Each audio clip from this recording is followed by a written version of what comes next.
Rotarians and guests, welcome to the March 24th meeting of the Rotary Club of York. Our members are dedicated to service above self and Rotary's four-way test.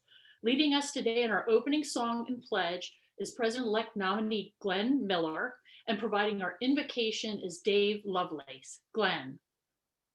Good afternoon, friends.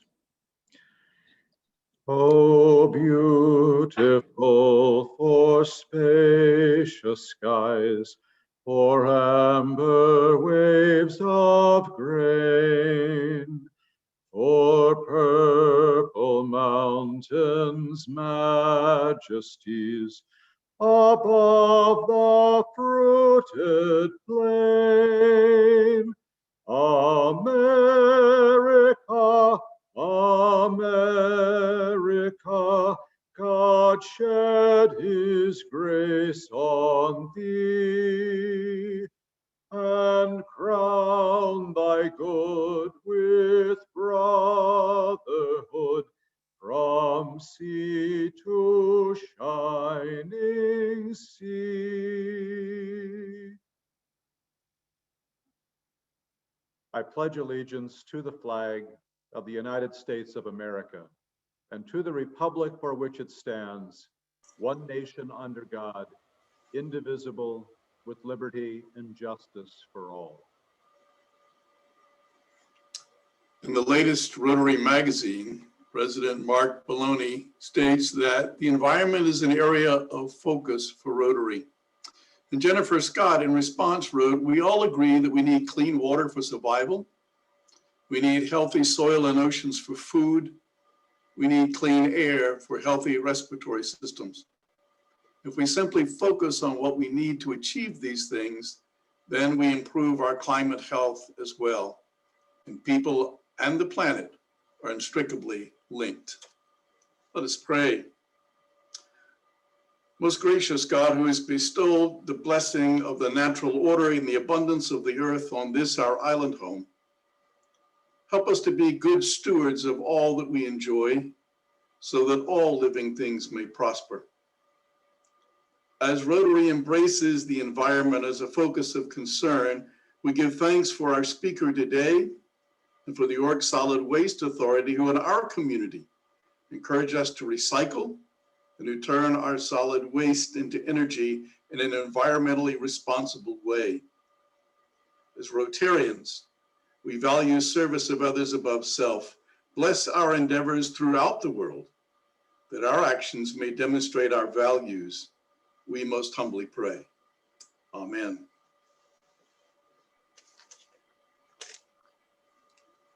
Thank you, Glenn and Dave. We have several announcements today. District 7390 is hosting a Rotary Means Business event. That's today at 4 p.m. about the upcoming multi-district conference. You can register on the district website. And thank you, Dave, for pointing out the environment. I saw that I received the Rotarian magazine yesterday, and this is a great reminder to all Rotarians and guests to sign up for our new net walking event taking place on the rail trail in downtown York on Earth Day, Thursday, April 22nd. Winnie says she's going to go to that. That's at 11:30 a.m. See the announcer for more details, and you can register with Silas Chamberlain. I'm so sorry about that. FedEx just pulled up, so hang in there. She's ferocious. Yesterday, I took a walk with many others in our community at JT's place at Lake Redmond and saw an eagle swooping down into the lake. So it's breeding season. We may see some eagles along the rail trail, and that is April 22nd. Rotary International and the United Nations are holding an online event on Saturday, April 10th, Together in History. See the district website for more details. Thank you to our Little League committee members who will be cleaning up the fields at Rotary Fields at Allen Park on Friday, March 26th in preparation for opening day on April 10th. The editorial staff of the Central Penn Business Journal released their list of Power 100 people. According to the journal, those recognized have the ability to shape our communities and influence our quality of life. Congratulations to all Yorkers who were recognized, including many of our club members. And next, for a literacy book drive announcement and video, Deb Harrison.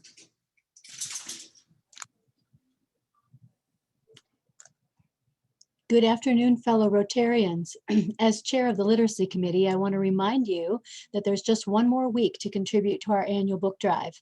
This year, we had 9 applicants for books, so it's very clear that there's a need to get books into the hands of children and families in York. Because we had so many requests, we selected not 1, but 2 recipients, and we're asking you to dig a little deeper and help us raise even more funds this year for both the Salvation Army and the Child Development Center at First Church of the Brethren. Donations can be made online via the charitable donation option or by mailing a check payable to York Rotary CEF to the office or by invoicing with your next dues. And we invite you to enjoy this week's Literacy Committee book drive video.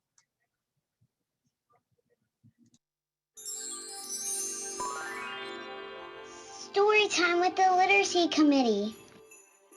This week's books. What do people do all day at home? Green eggs and wash your hands. No COVID. The Rotary Club Literacy Committee Book Drive is back. Our goal is to raise $2,000 for the Child Development Center at the First Church of the Brethren and the Salvation Army. Your donations will help provide reading materials for more than 200 local children. You can help by visiting yorkrotary.org, clicking on the Charitable Donations button, designating York Rotary Community Project Fund, and entering Book Drive in the comments. Or if you prefer, you can shop easily online using our Amazon wish list. Thanks for coming to story time. Good night, then.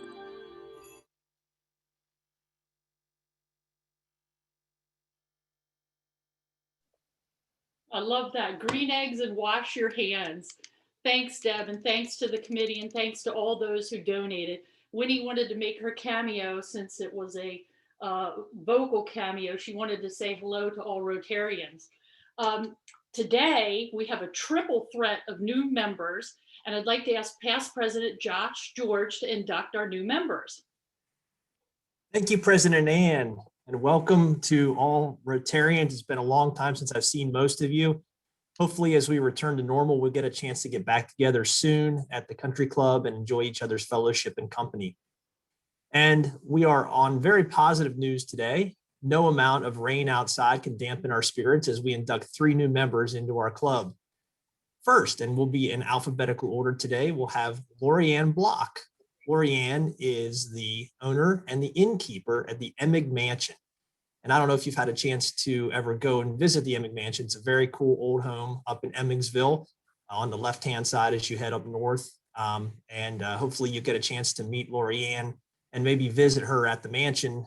She hosts weddings, events, meetings, any kind of thing that you might enjoy getting together with friends, family, coworkers, etc. She'd be happy to talk to you about. Lorianne is a graduate of Walter Johnson High School in Bethesda, Maryland. She attended and graduated from Northampton Community College, as well as East Stroudsburg University. At East Stroudsburg, she earned her BA in American and World History and also a BS in Hospitality and Tourism Management. As I said, she is the owner and innkeeper at the Ncaa Mansion.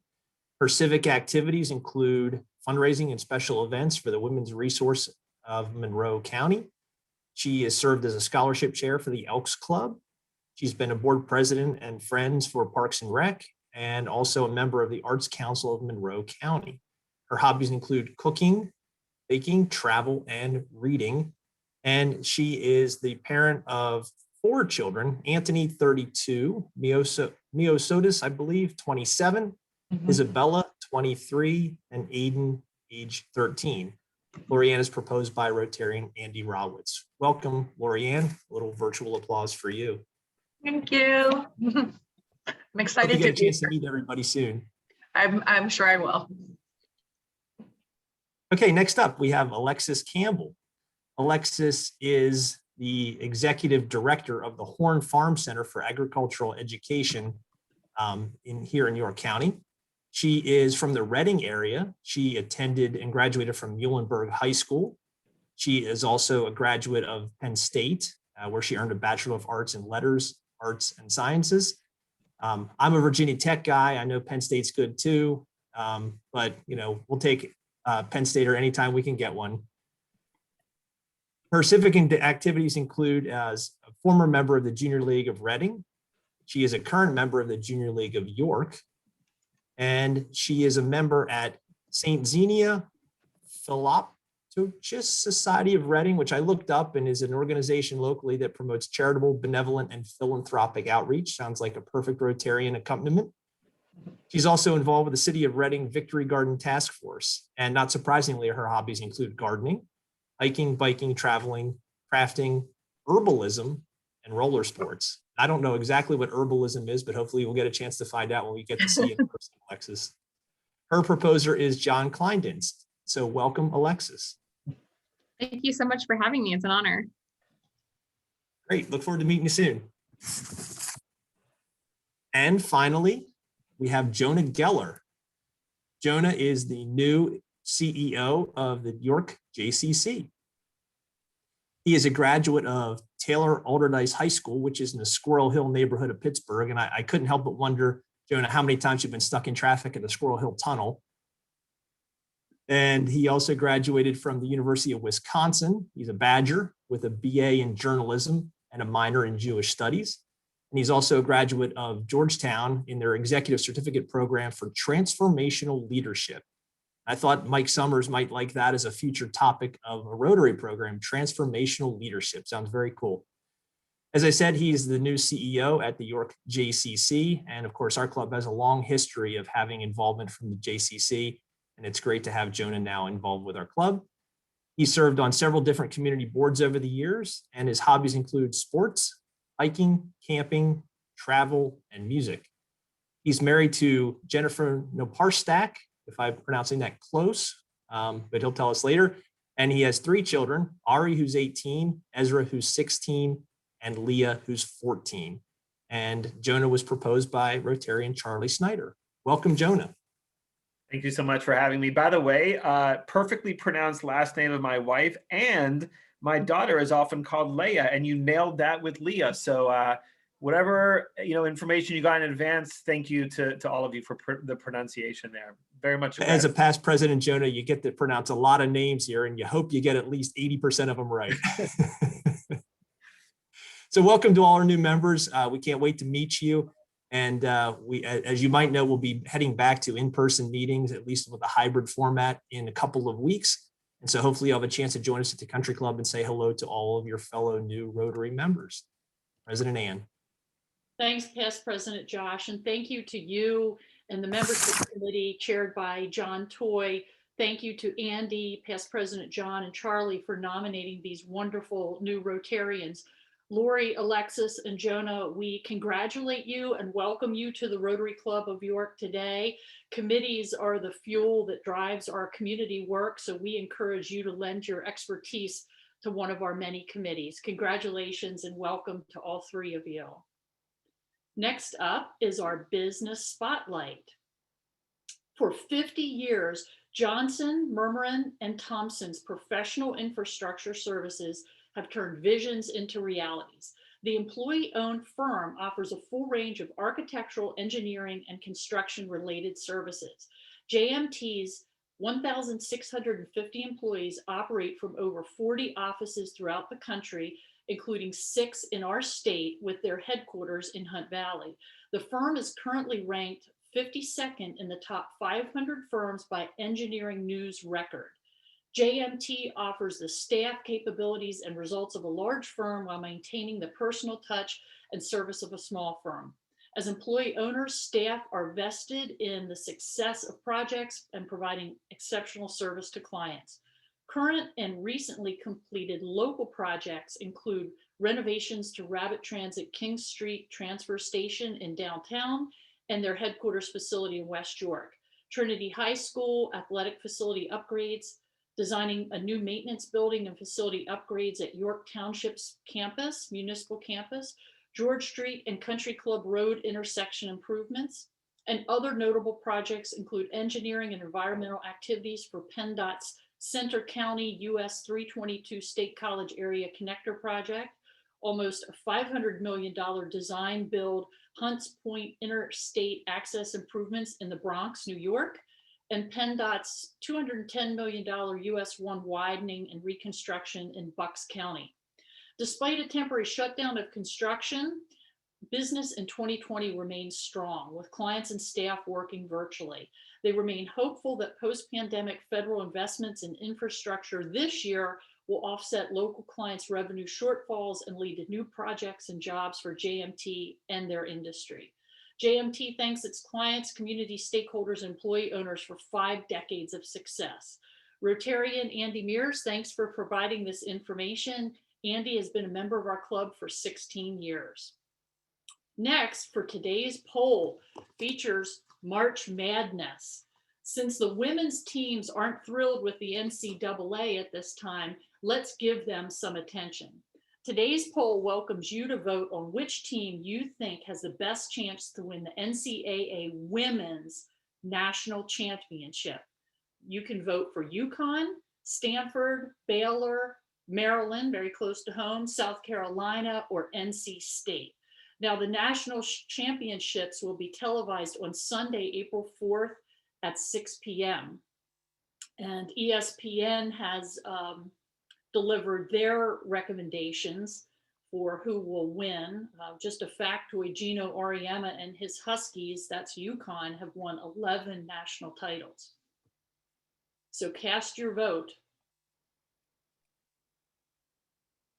Yeah, I'm just going to jump in here. It looks like we have about 65% of you who voted so far. That's a pretty good number. I don't know how many of you guys are watching March Madness, but most of you probably know that UConn is always a favorite, just like you said, Ann. So that's looks like a lot of the numbers coming in reflect that. We'll give it about 10 more seconds here. Looks like 68% of you have voted, 70%. Looking for 20 more votes, maybe, if you're interested. And we'll end the poll here in 5, 4, 3, 2, and 1. And you should see those results on your screen. And I do have those, the best chances to win, the percentages I can share right now if you want me to, Ann. Sure, go ahead, Ben. So it looks like UConn, they're definitely the favorite here. It looks like 48% of you have said that. Best chance to win the NCAA title is actually UConn at 22%. Stanford is close behind at 19%. Baylor is tied at that at 19%. Maryland 13%, South Carolina 9%, and NC State 5%. I'm sure a lot of Maryland fans that are here right now, they're happy because their men's team is out, but their women's team, of course, still has a shot. So thanks all for voting. Thanks a lot, Ben, and thanks for everyone that has voted. So we'll be able to watch up until the 4th to see who is the winner. Next to introduce our program is past President John Kleindenz. All right, thanks, President Ann. Our speaker today is Jen Cristofoletti, the Community Services Outreach Coordinator at the York County Solid Waste Authority. I asked Jen to join us today to discuss the role of waste disposal in York County, including the process of waste to energy and the role recycling, which has changed considerably lately, plays in the York County waste scene. The York County Solid Waste Authority was created by the York County Commissioners in 1971 and charged with the responsibility to manage York County's household garbage in an environmentally responsible, efficient, and economic way. Both Matt Summer and I, by the way, are on the authority as members. The authority uses an integrated system of waste management that includes an emphasis on waste reduction, reuse, recycling, and waste to energy. The authority owns the York County Resource Recovery Center, which is a waste to energy facility that processes all of York County's combustible household waste and some manufacturing waste, and uses all of the waste as a fuel to produce electricity. Jen will touch on this process along with other ways in which the authority handles all of the waste streams with respect to recycling. Jen's been employed by the York County Solid Waste Authority since 2001 as a community services specialist. In 2018, Jen was promoted to Community Services Outreach Coordinator. Some of her responsibilities include providing community education and public outreach programs to York County schools, civic organizations, and other entities, supporting internal and external communications efforts through newsletters, brochures, website, and social media, and promoting the overall community relations management plan. She also serves as a tour guide at the Resource Recovery Center and Hopewell Area Recreation Complex, which is the old landfill. Jen is a native of York and graduated from York Catholic High School. She attended Millersville University and graduated with a degree in speech communications. The month of April will mark 20 years Jen has been with the authority. She enjoys being out in the community educating residents about the process, waste to energy, and the vital role all York County residents play in managing our solid waste. Fellow Rotarians, please welcome Jen. Thank you. Thanks so much. And I just wanted to tell you that I don't have a dog, but I do have 2 kids that are actually home today for distance learning. They're only home on Wednesday. So I pretty much locked myself in a room and I said, unless your head falls off, do not come in here. So let's hope that doesn't happen. Yeah, so John said, my name is Jen, native of York County. I've been with the Solid Waste Authority for just about 20 years next month. I really enjoy going out and speaking about the authority. A lot of people don't know or don't think about where their garbage might go when they put it out the curb. You know, it's at the curb, goes away, and that's the end of it. As John said, the authority was established by the county commissioners. Our mission is to facilitate responsible solid waste management. What we're doing is using a waste to energy process. We're using garbage as a fuel. It produces steam to power turbine, which I'll get into in a couple slides here. A lot of people call it, you know, the incinerator, and sometimes that's how we have to refer to it. That's what people know. It is not the dump. We definitely are not the dump. But it is a waste to energy facility. It's there's 6 total in Pennsylvania, so it's a pretty neat thing to have in York County. The operator of the plant is Covanta, so it's a good example in York County also of public and private both working together to make the waste energy plant run. The plant opened in 1989, so I know construction began in 1987, took about 2 years to build. So it's been in operation, as you can see there, for about 31 years. The plant is open 24 hours a day, 7 days a week. We are not closing, we're producing energy and we are selling that energy out. So customers coming in, trash haulers coming in throughout the day, you know, that's a 6 to 4, 8 to 5, depending on the season there, and Saturday mornings. We process about 1,344 tons per day. Could be a little bit less than that, but typically in a day, we get about 200 to 250 garbage trucks that deliver garbage here. Right now, with the population of York County, we're making a little bit over 1 million pounds of garbage a day. So it is a lot of waste. Now, of course, we're recycling, as John touched on a little bit there.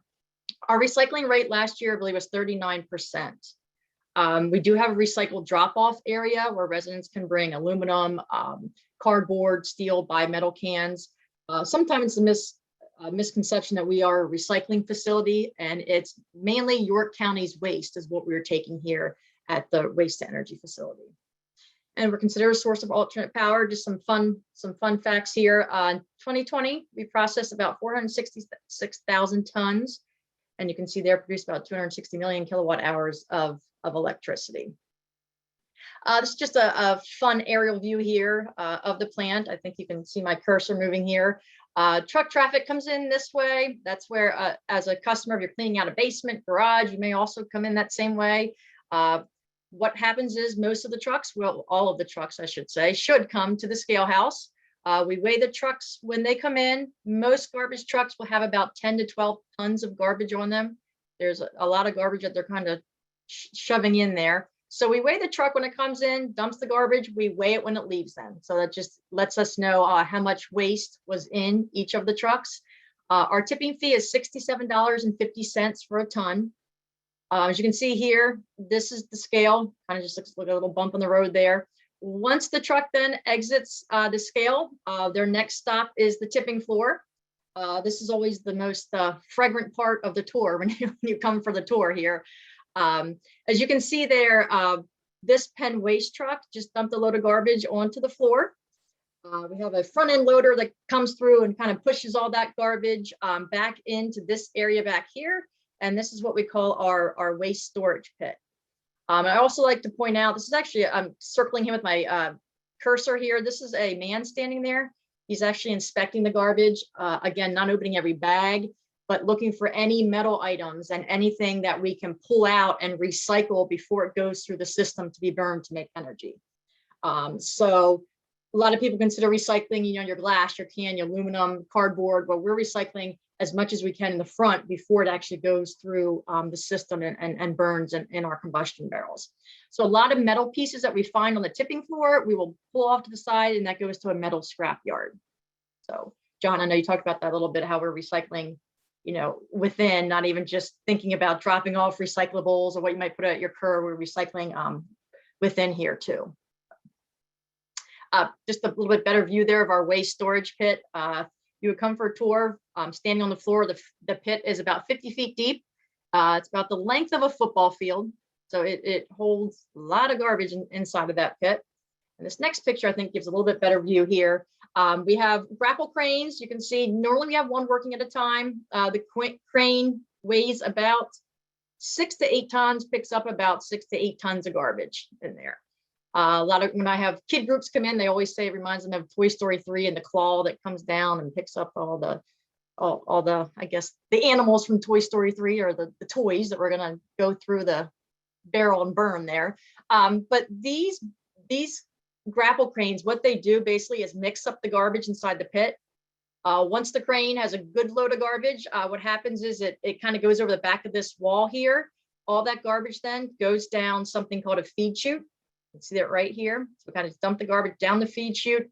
And eventually then we have big steel arms that kind of push the waste into this combustion barrel right here. Just going to skip ahead. Here you go. The hydraulic ram feeder is pretty simple, just pushing the waste into the unit. I'm going to come back here if I can for just a minute here. So we have 3 of these feed chutes, and we have 3 combustion barrels to make sure that we can handle all the waste that we have coming into the Resource Recovery Center throughout the day. Skip ahead here. So right here is one of the barrels here. I always describe it, it's about the size of a city bus, about 60 feet long, 14 feet around, holds about 450 tons of garbage in one of these units. And again, we have 3, they're independent of each other. So if one is shut down for some reason, the other 2 are still working. We still need to burn that waste there. So the feed chute, again, moving my cursor here, the feed chute's right in front, then all the waste goes into the rotary combustion barrel. These barrels spin about 6 times an hour, so it's not too fast, but the process, we use natural gas to get it started, push the garbage in. Basically what's happening is the garbage is burning on top of itself inside of there. If we need to add more gas in there, we certainly will to keep the process going there. So temperature inside of there, I always ask my groups, how hot do you think it is? Usually I get the answer very hot. And I always say, no, I'm asking for a number. How hot do you think it is inside of there? It's about 1800 to 2200 degrees inside of these combustion barrels. We want to make sure that we have complete combustion. You know, I'm talking a couple slides here about our air pollution controls that we have. So we want to make sure with complete combustion that it's a high temperature, so we are burning all that waste that goes in there. What we're doing is using the heat from burning the waste to heat up water in boilers that we have right here. These are called superheaters. All the steam passes through here, back up to a turbine and a generator. I think I have a better picture here. Here we go. So this blue box you're seeing right here in the front, that's the turbine. The smaller one on the back is the generator. I always get asked the question, you know, 3 combustion barrels, all of that steam, about 360,000 pounds of steam, is going to 1 turbine and 1 generator. And here, actually, we have, this was during a maintenance period where they had the turbine pulled out of its casing. So we kind of took a picture of that just so we could show groups there what the turbine actually looks like. It's different. I believe it's maybe 18, I'm not sure, I forget now, different stages of the turbine there. So steam, what's happening is it's going through there. It's hitting the blades of that turbine. And of course, we have electricity that's produced in the generator and eventually sent to a switch yard. And what's happening is, the electricity we're producing, typically it's about 36 to 40 megawatts that we are producing per minute per day. Of those 36, we use about 3 to 5 in-house. And what that means is the management center, which is where I work, because the York County Solid Waste Authority office is not actually at the plant, it's down the road. So we use that electricity and the plant uses it also. So we're kind of running off our own power there, you could say. And the remainder then is what you can see there goes to PJM interconnection. So it gets transmitted there. You can see all the different states, basically wholesaling the electricity there in all those different states there. So running off our own power source, I always get asked if we have an electric bill too at the plant. But yeah, 36 to 40 megawatts, I always say to groups, it's not as big as a power plant, but if you think about it, we're using waste, we're using garbage to make this electricity, which is pretty interesting there. So if you live in an area that doesn't recycle, if you throw something away that maybe should have been recycled, in the end, we are making energy from it. So there is still recycling going on there in the county. Am I okay on time? I know I want to make sure that I'm good here. Okay, all right. Okay, so one of the things we have to be concerned about is pollution. A family of 4 that has a burn barrel in their backyard produces more pollution in a week than we do in a whole year at this waste to energy plant. And the reason for that is because of our air pollution control system that we have in place. So combustion gases, acid gases, anything you have coming out from burning that waste, what we're doing is we are sending those gases to a 2-part pollution control system. And the first one is basically called a dry scrubber system. I'm going to skip ahead here just a minute. Yeah, a little bit better picture here. So what happens with the dry scrubber is we are spraying the gases in the air with a lime slurry mixture. Use limestone mixed with water, spraying it in the air. It's almost like it's not like a squirt gun. It's almost like a perfume sprayer. So it's spreading out as much as it can, getting as much surface area as possible. And what's happening is it's sticking to those gases that are in the air. They eventually fall then, and that joins up with something we call fly ash. Very similar bottom ash that comes out of the barrel. So when you have a campfire, you put that fire out, you have the ash at the bottom there. I always say to my kid groups there, but our bottom ash and fly ash all join up together eventually along the process. I'll explain that in just a minute. So the dry scrubber here, like I said, just sprays the air with a lime slurry mixture. It gets rid of those gases. From this process, though, of the dry scrubber, we have dust particles, particulate matter, a little bit of ash from the combustion barrels might be flying through there. So the second step for the air before it exits our stack that we have is a baghouse system. So we have 3,456 of these bags. They work very similar to your vacuum cleaner bag. You're sucking it up, it goes inside the bag. While here, all of the dust particles, all the fly ash, it sticks to the outside of these bags. They're set up to computer modems. Every 15 minutes or so, they shut down and they kind of shake and they pulse. And then all of that comes from there is part of our fly ash that we have from the plant. So with this 2-part system, I always say it's a 2-part, but it kind of turns into a 3 or 4-part system. At the end of our stack that we have, there is something called a continuous emissions monitoring system. And this is basically set up to DEP can look at this anytime they want to. And it's basically making sure that all the pollution controls are working, that CO2, you can actually see on the screen here, I kind of put this on here, SO2, HCl, NOx, all of those that we are meeting the parameters and hopefully we are below those parameters. So if you would ever come for a tour, we have a certain screen in our control room where you can see where the meters might be, and DEP can also see that same exact screen. We also have something called opacity meters, and they're located in the stack. And what happens there is all the air as it passes, about ready to exit out of our 327-foot stack, the opacity meters are basically making sure that the bag house is doing its job and removing all of the dust particles and all of that. I know when this plant was built, there was a lot of opposition. People see a stack and they think the whole NIMBY, not in my backyard, and smoke and pollution coming from the stack. So all of this, because of all of this that we have a 99.9% clean air that's exiting the top of our stack here.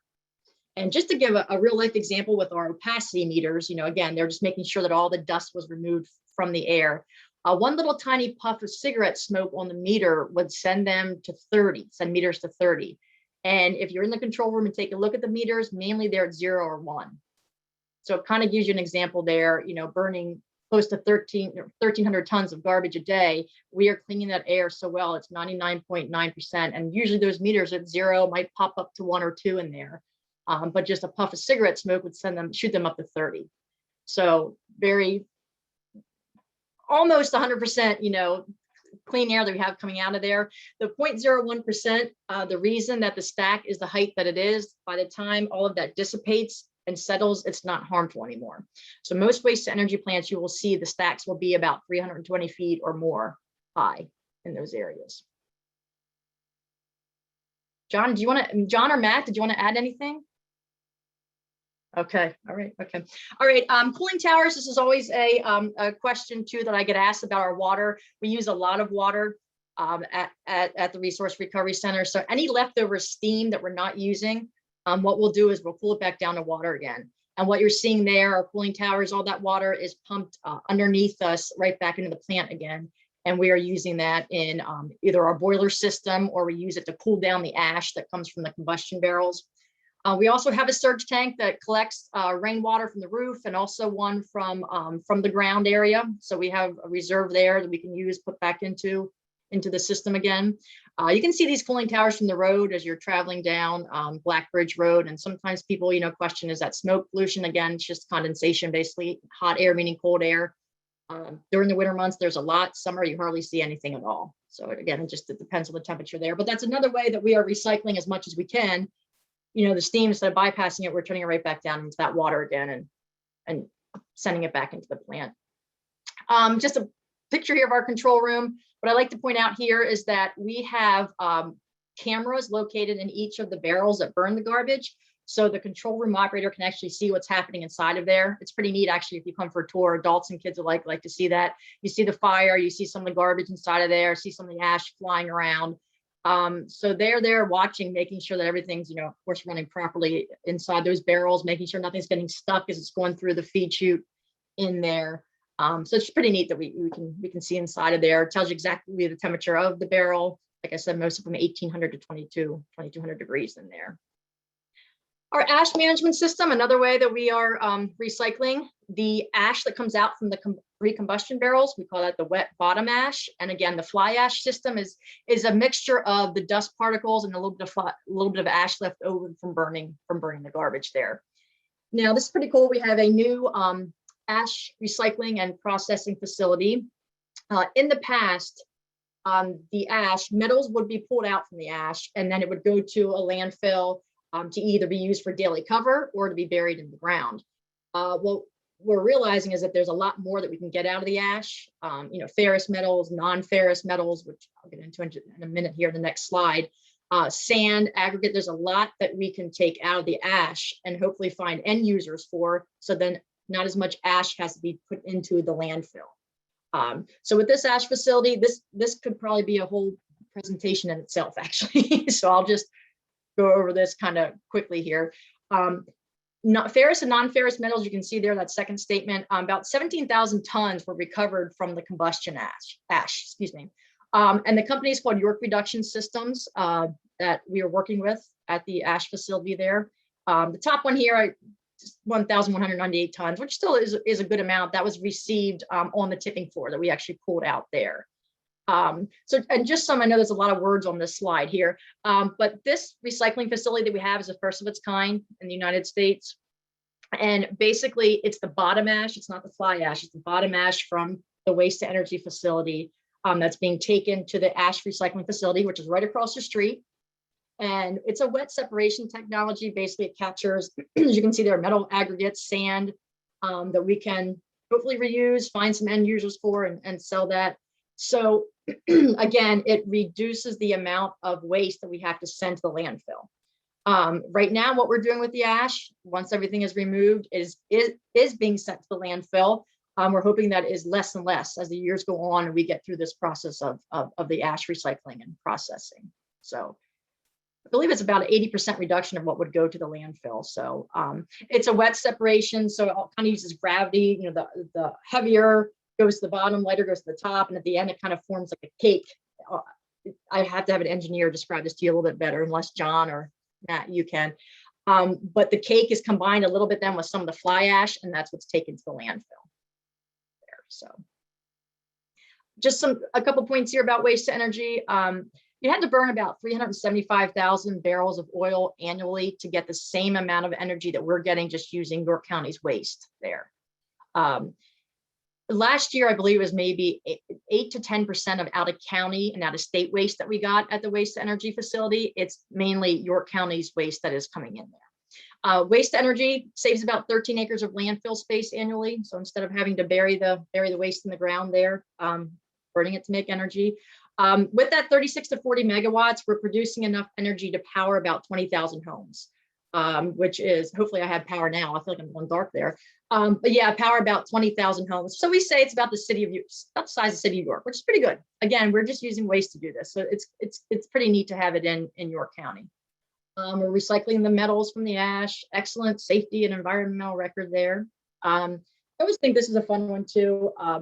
Of course, methane emissions are avoided. You can read that slide there for yourself. But for every ton of waste that we process, an equivalent of 1 ton of CO2 is avoided, which is a great thing. We need greenhouse gases, just a little bit too many right now. So it's just that's a great fact, I think. Whenever I talk to groups, I think that's a good thing to know.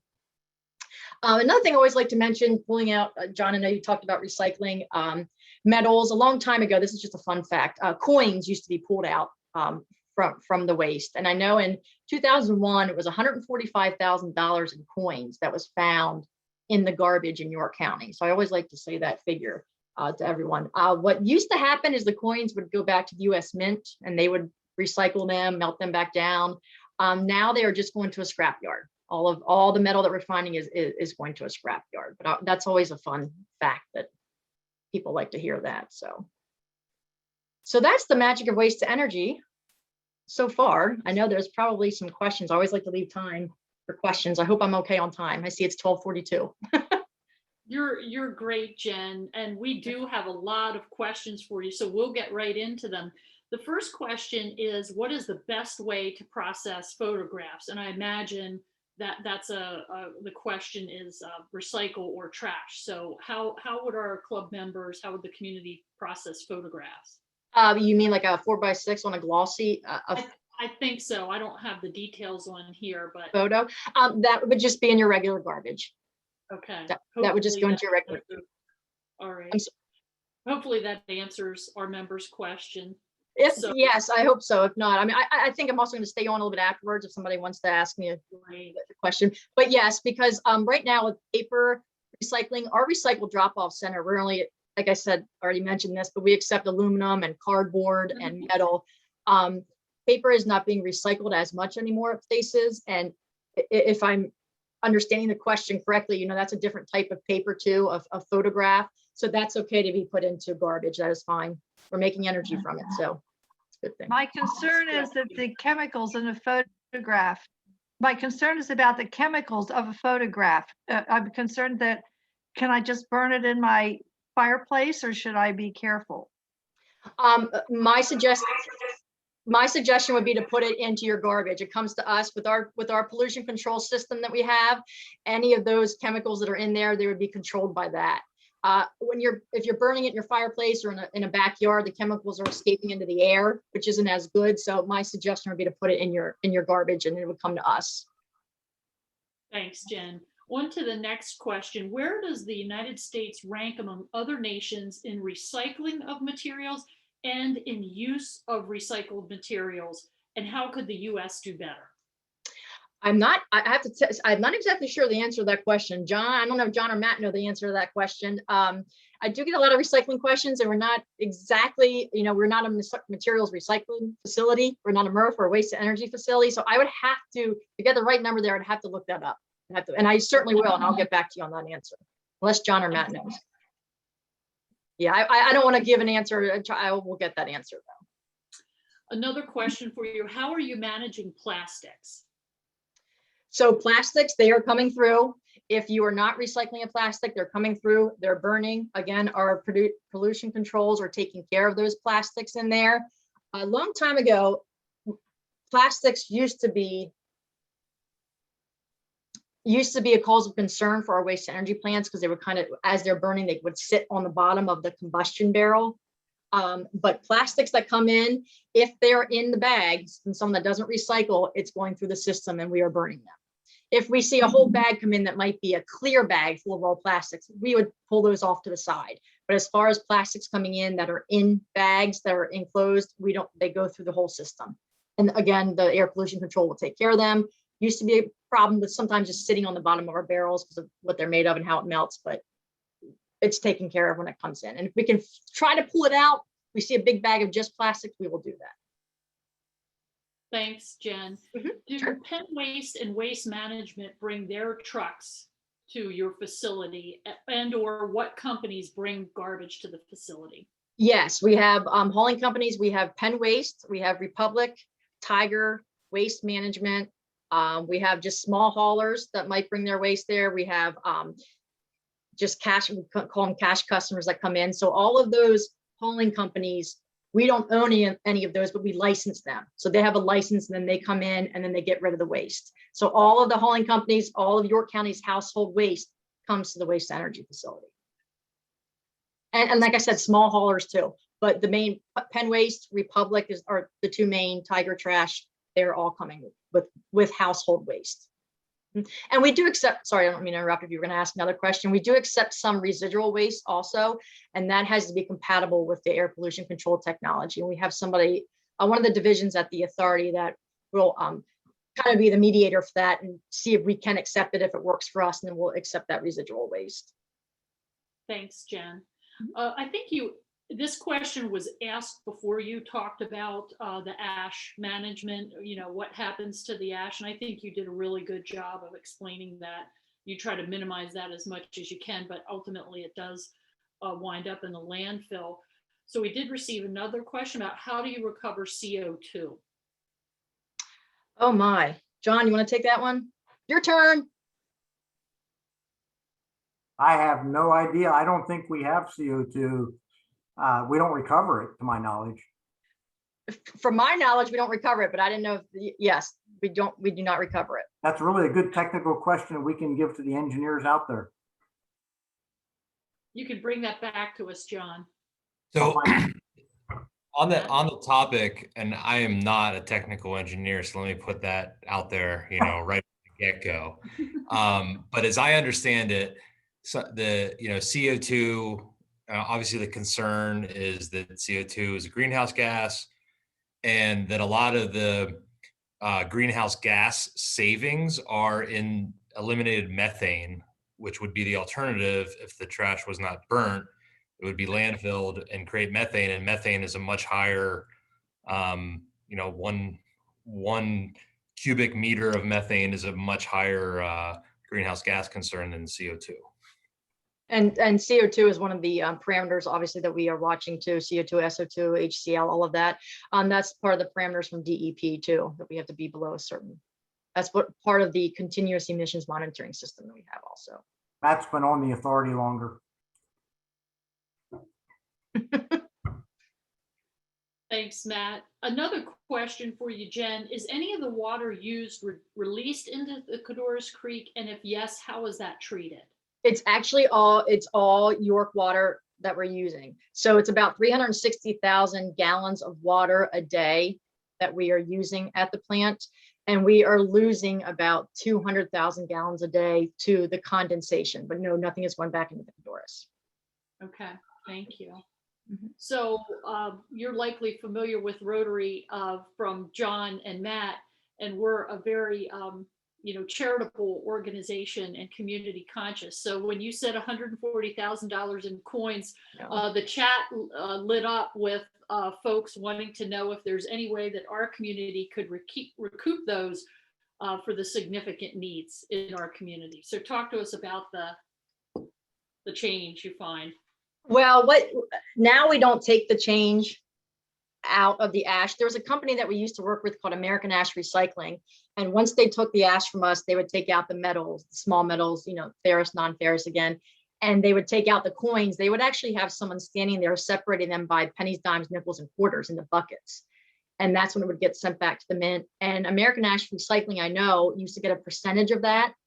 Again, we are not doing that anymore. All of that metal, all the coins are going to a scrapyard then to be recycled. So any metal that we are pulling out, those coins, unfortunately, anymore are not separated. And we used to tell groups too, they would say, well, why can't we take that money, or why can't you give that to charity or something like that? And there's like sort of a no scavenging rule. It's not our property when waste comes in, and when it leaves as an ash and with the coins in there, it's not our property. So it went to the next user there, and they took the coins out. But again, yeah, we aren't separating those necessarily anymore, and it's considered not our property. But yeah. Thanks, Jen. You got everybody excited about that opportunity. Could you share with our members what % of your capacity are you currently using? I'm sure that varies, month and day, but could you share where you are operating now according to your capacity? Well, we have, as I mentioned, we have 3 combustion barrels. Each of those barrels hold about 500 tons of garbage, and all 3 of them are running all the time, and they're pretty much full with the garbage. So I guess you could say 100%, again, Matt or John, if you want to chime in here. I mean, we're running 24 hours a day, 7 days a week, never closing. So all the equipment there is constantly running. So there's talk about maybe adding a 4th unit. If the population in York County grows, that means that waste needs are going to grow. So again, we're okay right now. We haven't reached capacity, but it's in the works, or we're thinking about possibly adding a 4th unit there if needed. Now with recycling kicking up a little bit, sometimes that might lower the waste amounts that come in. Although we've been pretty good and steady with our waste that's coming into the plant, but it's I think I'm a little peon, but it's on the drawing board there, I believe, to look at adding a 4th unit if needed. I think it's interesting from a capacity standpoint to watch the hopper that Jen was talking about, where the waste goes into. It's interesting how they monitor the depth of that, and either have to import some trash, or I don't think we've ever had to divert trash, but import trash so that we can keep those burners operating all the time, because you really have to keep them operating. Matt's been around longer, maybe he has an idea, but it's a variable input. So you have to make sure you have enough trash to burn. Sure. Yeah. So, go ahead, Matt. I was going to add that, yeah, a relatively small percentage of that waste is from what's called the spot market. So that's to keep everything running, like John alluded to. So the capacity question is, yeah, absolutely right. I mean, we're basically running at full capacity to utilize the capacity, but not all the trash being processed is 100% York County. So it's a dynamic market. And, John's mentioned I've been on a few years at this point. So I was on the authority when the recession hit in 2008, and it was pretty remarkable how the impact you saw on the waste stream. I mean, not surprising, I guess, but surprising in the sense of how much it came down. And between that and recycling rates, that projection into the future of what the capacity need is going to be is fairly dynamic, and actually trended down from the very early years that I was on the authority. The assumption was that by now that we would be out of capacity, but between recycling, particularly when recycling moved to single stream, that reduced the volume of trash quite a bit. And again, you see some effects just from the overall economic activity. Yeah, I believe last year, like I said, our out of county, out of state waste, again, to keep those units running was about 10%. I believe it was. I have to check that number there, but, and again, as you said, Matt, just to keep the plant running. I always thought maybe it's trash data to a hedge fund or CNBC or something. Someone on Wall Street really make use of that data. It's interesting to see how the capacity is affected when you get wet waste, like we just had with the snowstorms. You get a snowstorm, and either shows up wet or it doesn't show up because they're not collecting it. Or it shows up frozen. We've had some frozen loads in too. Yeah. Thanks, Matt. So another question for you, Jen. You explained that your waste to energy, and that's electric, and that you're a major user of York Water Company. So a question is natural gas used at all to support combustion? It is. That is what we use. Basically, from a cold start with these combustion barrels, let's say there's nothing in them. We just had a maintenance outage and we have to start a unit. We would use natural gas to get the process started. And then once the garbage is in there, put the air in there, the process starts, then we shut the natural gas off.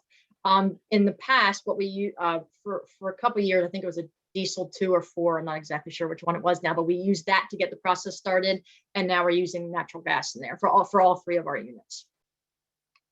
Thanks, Jen. Well, a question was asked, and the question is, in what ways does your company give back to the York community? Now, being an authority, I'm not an authority on the authorities, but I don't know, there might be a nuance with that, but I guess the question could apply to Covanta. So how does your authority or Covanta give back to the York community?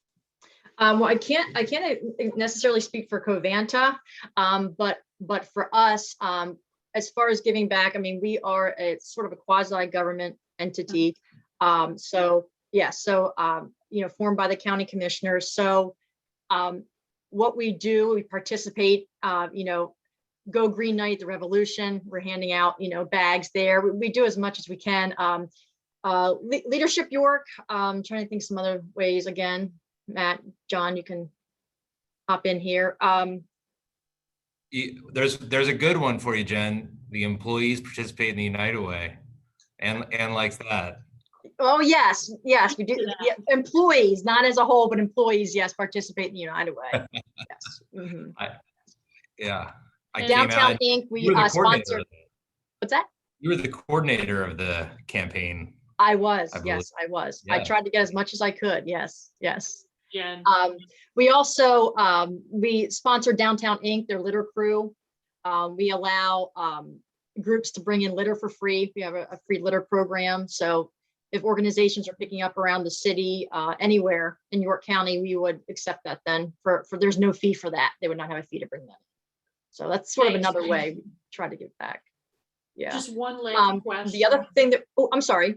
The other thing we just started doing is we're partnering with Horn Farm, which I think that's one of the, Alexis. Yes, yeah, they're doing composting workshops, teaching York County about how to compost, and we gave them the oh my gosh, can't think, the wire for residents that they can take home. So we're partnering with them too. So as much as it might not necessarily be handing out, you know, a donation, but we're giving time as much as we can, materials for certain events in York County.